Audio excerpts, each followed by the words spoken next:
जय श्री राम मित्रों, जय परशुराम, जय गुरुदेव। मित्रों, आज मैं जानकारी लेके आया हूँ माँ कालरात्रि नवरात्रि के 7वें दिन की देवी है, उनकी कथा के बारे में और उनके मंत्र के बारे में। और ये जानकारी देने से पहले, यदि कोई इस चैनल ओम शिव शक्ति नाम के मेरा जो चैनल है, इसमें कोई भी नए व्यक्ति इस चैनल को देख रहे हैं तो कृपया मेरे चैनल को लाइक कीजिए, शेयर कीजिए और सब्सक्राइब कीजिए। और यदि कोई पहले मेरा जो चैनल था ज्ञानलोक, उसको सब्सक्राइब किया हुआ है और मेरा जिस नया चैनल है ओम शिव शक्ति को सब्सक्राइब नहीं किया तो कृपया इसको भी करें। तो मैं जानकारी शुरू करता हूँ। मित्रों, पहले मैं माँ कालरात्रि के बारे में जो कथा है उसके बारे में जानकारी दे रहा हूँ। वो इस प्रकार से है कि 2 असुर थे, शुंभ और निशुंभ।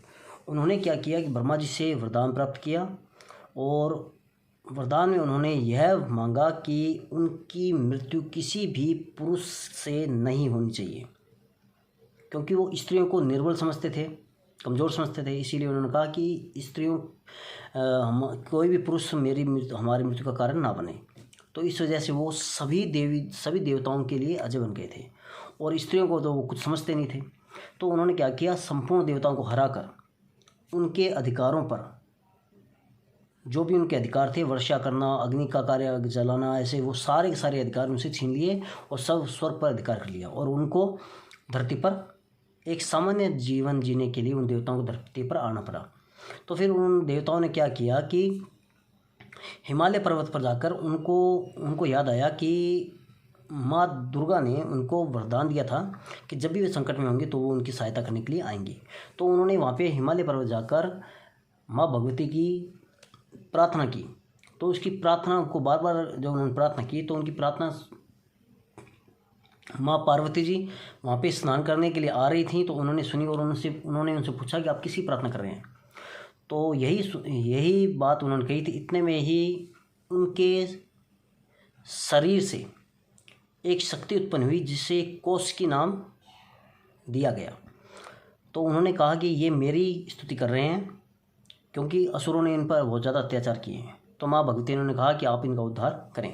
तो माँ भगवती ने हिमालय पर्वत पर ही निवास करने लगी। और शुंभ निशुंभ को जब पता चला कि हिमालय पर एक बहुत सुंदर स्त्री वहाँ पर रह रही हैं, तो उन्होंने अपने जो धूम्रलोचन नाम से एक असुर था उसे भेजा। तो माँ भगवती ने उन्हें यह कहकर मना कर दिया कि कोई भी पुरुष मुझे पराजित कर ही मुझे अपनी पत्नी रूप में ग्रहण कर सकता है। तो उन्होंने उस धूम्रलोचन ने उनका विरोध किया। तो माँ भगवती ने उसका संहार कर दिया। तो शुंभ निशुंभ ने 2 असुर थे, चंड और मुंड, उनको भेजा बहुत सारी सेना के साथ में। तो माँ भगवती के साथ जब उनका युद्ध हो रहा था तो माँ भगवती के ललाट से, माथे से एक शक्ति उत्पन्न हुई जो चामुंडा कहलाई और उन्हीं का एक नाम कालरात्रि है। माँ भगवती चामुंडा ने उन दोनों असुरों से युद्ध करके उन दोनों को नष्ट कर दिया, उनकी गर्दन काट दी और गर्दन ले जाकर माँ भगवती के सामने रख दी। तो माँ भगवती ने कहा कि तुम चंड और मुंड का मस्तक मेरे सामने लेके आई हो, इसीलिए तुम्हारा नाम आज से चामुंडा होगा। इसी प्रकार से माँ भगवती अपनी लीला दिखा रही थी।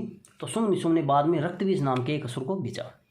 रक्तबीज को यह वरदान प्राप्त था कि उसका रक्त कहीं पर भी गिरेगा तो उससे एक असुर उत्पन्न हो जाएगा जो उसी के समान बराबर शक्तिशाली होगा। माँ भगवती जैसे ही उस पर वार करती तो उसकी बूंदें गिरती और उसकी जैसे बहुत सारे असुर प्रकट हो जाते। तो माँ भगवती ने कालरात्रि जो चामुंडा देवी थी उनको कहा कि आप अपना मुंह फैला लें, मैं इनका वध करती हूँ और इनका जो रक्त नीचे गिरे तो आप उसको अपने मुख में ले लीजिएगा। तो इसी प्रकार माँ भगवती ने ऐसा ही किया। तो माँ भगवती अपने रक्तबीज पर बहुत ज़्यादा प्रहार किया और माँ चामुंडा ने अपना मुख फैला लिया और सारा रक्त उनके मुंह में गया। और जब मुंह में उनके जो भी असुर उत्पन्न हुए उन्होंने उनको खा लिया और रक्त भी पी लिया। इस प्रकार रक्तबीज का सारा रक्त सूख गया और इस प्रकार से रक्तबीज का अंत हुआ। यह माँ कालरात्रि, माँ चामुंडा के बारे में कथा थी। अब इनका जो मंत्र है उसके बारे में जानकारी दे रहा हूँ। मंत्र इस प्रकार है, या देवी सर्वभूतेषु माँ कालरात्रि रूपिणे संस्थिता नमः तस्सै नमः तस्सै नमः तस्सै नमो नमः। इस प्रकार से यह मंत्र है। मित्रों, यदि ये जानकारी आपको अच्छी लगे तो कृपया मेरे चैनल को लाइक कीजिए, शेयर कीजिए, सब्सक्राइब कीजिए। जय श्री राम, धन्यवाद।